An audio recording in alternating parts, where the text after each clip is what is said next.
आता हे वाळलेले आहेत, 15-20 मिनिटं झालेली आहे. आता ह्याच्या आपण वड्या काढूया. हे पहा अशा सहज निघतात, त्या अजिबात चिकटलेल्या पण नाही.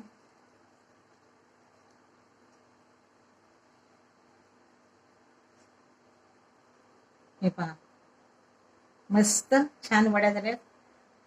आता रक्षाबंधन, नारळी पौर्णिमेचा सण येतोय. अशा तुम्ही नारळाच्या वड्या बनवा. अगदी मऊसूत आणि छान खुसखुशीत त्या वड्या चवीला खूप छान लागतात. कोकणातील हा फेमस पदार्थ आहे नारळाच्या वड्या, आणि या झटकन होतात. आपण मोजक्याच दोनच साहित्यातून या बनवलेल्या आहेत. अशा तुम्ही ट्राय करा आणि कशा झाल्या ते कमेंटमध्ये कळवा. नमस्कार, घरगुती स्वाद मध्ये आपल्या सर्वांचं खूप खूप मनापासून स्वागत आहे. आता आपल्याला नारळाच्या वड्या बनवायच्या. त्यासाठी मी ओलं खोबरं घेतले, 1 वाटी घेतले, दाबून भरलेले आहे. किसून घेतले 1 वाटी नारळाचं किस काढून. आणि साखर घेतले थोडीशी कमी घेतली 1 वाटीला. 1 चमचा साजूक तूप आणि 1 चमचा वेलची पावडर. आपल्या एवढ्याच साहित्यातून नारळाच्या वड्या बनवायच्या. तूप टाकते आधी. गॅसवर कढई ठेवलेली आहे. प्रथमे आपण ओलं खोबरं हे परतून घ्यायचं आहे.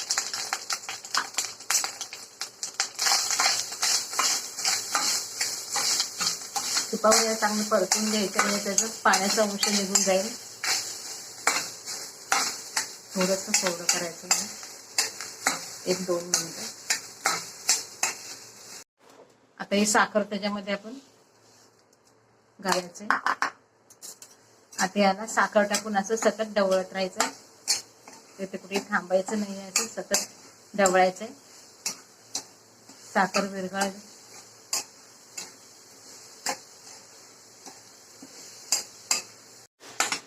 आता साखर विरघळलेली आहे. थोडं सुकत पण चाललंय आता हे.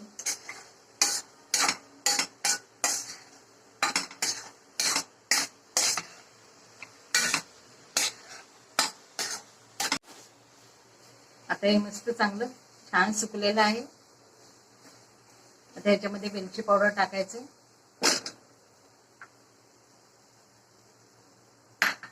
वेलची पावडरने स्वाद खूप छान येतो नारळवडीला. आता आपल्याला काढून घ्यायचे ताटामध्ये. आता ताटाला थोडं तूप लावून घेऊया.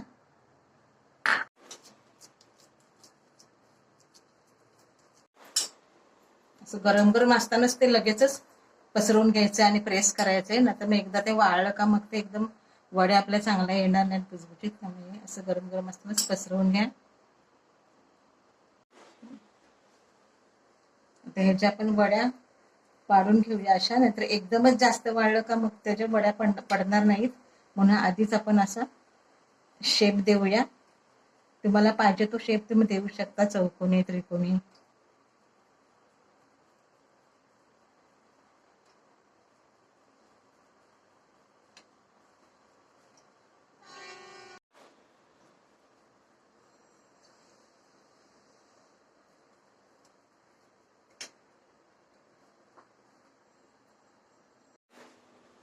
आता हे वाळलेले आहेत, 15-20 मिनिटं झालेली आहे. आता ह्याच्या आपण वड्या काढूया. हे पहा अशा सहज निघतात, त्या अजिबात चिकटलेल्या पण नाही.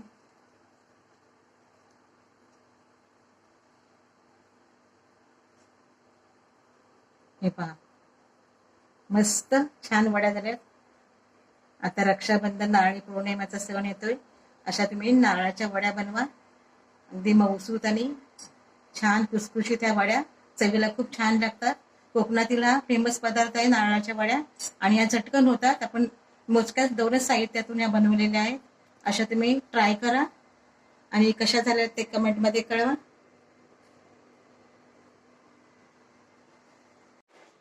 आपल्या नारळाच्या वड्या ह्या मस्त छान झाल्या आहेत.